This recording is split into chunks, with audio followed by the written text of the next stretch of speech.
तो मेरी ना देहरादून में नेहरू कॉलोनी में एक दुकान हुआ करती थी कपड़ों की दुकान में।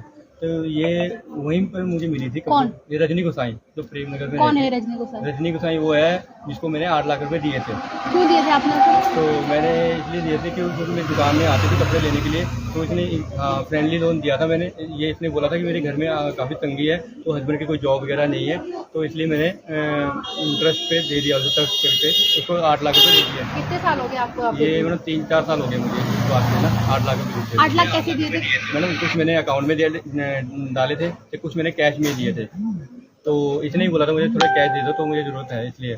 तो मैंने इसको 8 लाख रुपए दिए थे। तो जब मैं दोबारा इसको जब मैसेज करता कि मैडम दीदी मेरे पैसे कब दोगे आप, तो उसने बोला कि हाँ मिल जाएंगे, टेंशन मत लो, मेरे ट्रस्ट करो मुझ पर, मैं तुम्हारी दीदी हूँ, कहीं मतलब नहीं भागूंगी कहीं।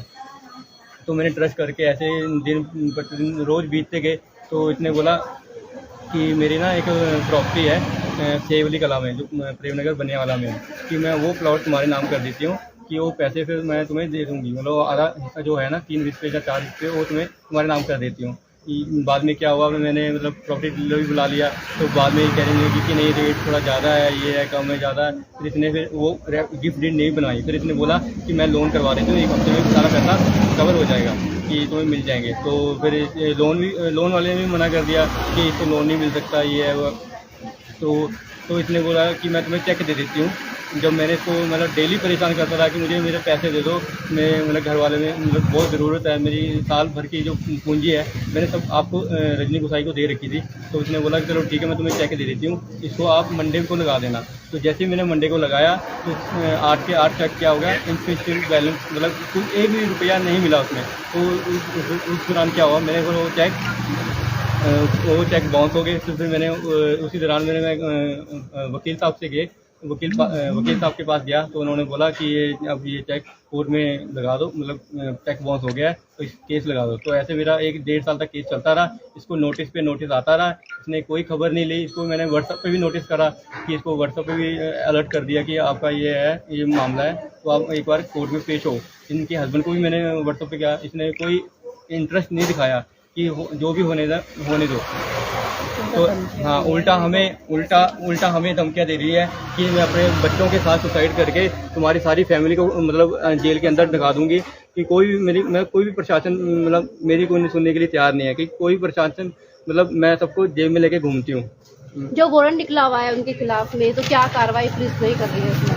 मैं दिखाता हूँ, ये वारंट निकला हुआ है, अरेस्ट वारंट का निकला हुआ है। मैं पुलिस के पास भी जा के थक गया हूँ प्रेम नगर में, पर कोई भी कार्रवाई नहीं है। वो कह रही है कि अभी टाइम है, अभी स्टाफ नहीं है, कभी कह रहे हैं कि मतलब ड्यूटी लगी हुई है। तो जबकि ये पुलिस स्टेशन और उसका घर सिर्फ 1 किलोमीटर के दायरे पे है, जबकि उसको पकड़ सकती थी पर अभी तक नहीं पकड़ा। ये देखो, ये पहले का NVW है जो जब निकला था 3 महीने की डेट थी, जब साहब ने 3 महीने की डेट डाली थी कि इसको अरेस्ट मतलब किया जाए।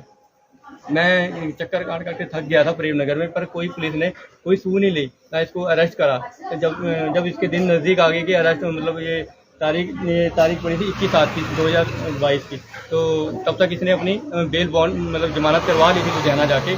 तो उसके बाद क्या हुआ, उसके बाद 2 तारीख पड़ी, 2 तारीख पढ़ने के बाद फिर पेश नहीं हुई। तीसरी तारीख को जज साहब ने उसका जो बेल बॉन्ड था ये वाला, वो मतलब बेल बॉन्ड था जो वो था पहले वाला, वो कैंसिल कर दिया था। तो दोबारा NVW काट के दिया है। तो अभी मैं प्रेमनगर थाने गया था, तो उन्होंने बोला कोई बात नहीं हम पकड़ लेंगे।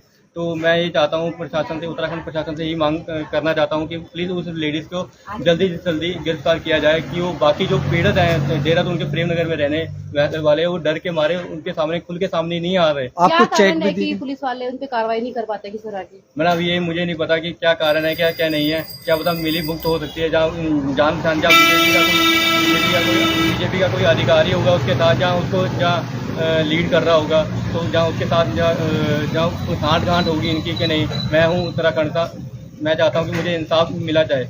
एक बार चेक दिखाएंगे? ये देखो, ये जो चेक दे रजनी ने 8 लाख के चेक दे रखे 8 लाख के। ये देखो ये सारे चेक बाउंस हो गए हैं मैडम। देखो ये चेक। अब जब मैंने कोर्ट केस करा था, तो इसने बोला था कि अगर तुम कोर्ट केस करोगे तो मैं एक भी पैसा नहीं दूंगी। अच्छा। और मुझे धमकी देती है कि मैं तुम मेरा हाँ, तो ये अपने आप को बीजेपी में मतलब अध्यक्ष बताती हूँ, मैं बीजेपी के अध्यक्ष हूँ, तो मेरा कोई भी कुछ नहीं बिगाड़ सकता। पुलिस वाले भी मेरा मतलब मेरी जेब में लेके, मैं अपनी जेब किस में तरह लेके। के अध्यक्ष है, कौन सी सभा से है, कौन सी ग्राम सभा से है? हाँ, ये बेटी बचाओ बेटी उसमें है, पढ़ाओ में है, तो अध्यक्ष है। तो मैडम आप कुछ बोलना चाहेंगे इस बारे में? नहीं, मैं तो यही रिक्वेस्ट करना चाहूँगी आप लोगों के माध्यम से, और प्रशासन को यही बोलना चाहूँगी कि ये पिछले 3 साल से बहुत परेशान है, इसके पैसे दिलवाए जाएं। और मैं खुद विक्टिम रह चुकी हूँ इस औरत की। 1 साल तक ये मेरा भी बेवकूफ़ बनाती रही। लास्ट में इसके पति ने के सहयोग से मेरा पैसा निकला। इसने मेरे से गोल्ड ज्वेलरी ले ली थी और कैश ले लिया था। उसके बाद इसने वापस नहीं करा, अब देती हूँ तब देती हूँ, तारीख पे तारीख देती रहती थी, कोई चीज़ वापस नहीं करी। इसके हस्बैंड का जब बीच बचाव हुआ है उसके बाद उन्होंने मुझे सामान दिलवाया और पैसे दिलवाए। तो मैं यही रिक्वेस्ट कर सकती हूँ आप लोगों के माध्यम से कि ये लड़का बहुत परेशान है। मैं 2 साल से इसको देख रही हूँ, ये प्रेमनगर के इतने चक्कर काट चुका है, चाहे मई जून की गर्मी हो चाहे बरसात हो, ये बेचारा अपने पैसों के लिए रजनी गुसाई के घर के, ऑफिस के, उसके दूसरे एक फ्लैट है उसका, वहाँ पर भी सब जगह ये अकेला चक्कर काटता रहता है। अब ये परेशान हो गया है, इसने फिर कोर्ट केस करा, 2 बार वारंट इशू हो चुके हैं, वो अभी तक अरेस्ट नहीं हुई हैं। और मतलब वो गलत है, इसके बावजूद उसकी चल रही है, इसकी सुनवाई नहीं हो रही है। इसकी सुनवाई होनी चाहिए। कहीं ना कहीं बीजेपी की नेता होने का फायदा उठा रही है। बिल्कुल वो इस चीज का फायदा उठा रही है कि वो कुछ अच्छे लोगों को जानती है प्रशासन में इधर उधर, वो उस चीज का गलत फायदा उठा रही है। आप लोगों के माध्यम से मैं औरों को भी ये बताना चाहती हूँ कि वो महिला सही नहीं है अपने आप में। मैं जो भी बातें बोल रही हूँ मेरे पास हर बात का साक्ष्य है, इसलिए बोल रही हूँ, बिना साक्ष्य के नहीं बोल रही हूँ। और ये महिला को एक बार अरेस्ट करेंगे तो उसके बाद जितने बाकी के विक्टिम हैं वो भी सब सामने आएंगे, ये आपको बाद में पता चलेगा।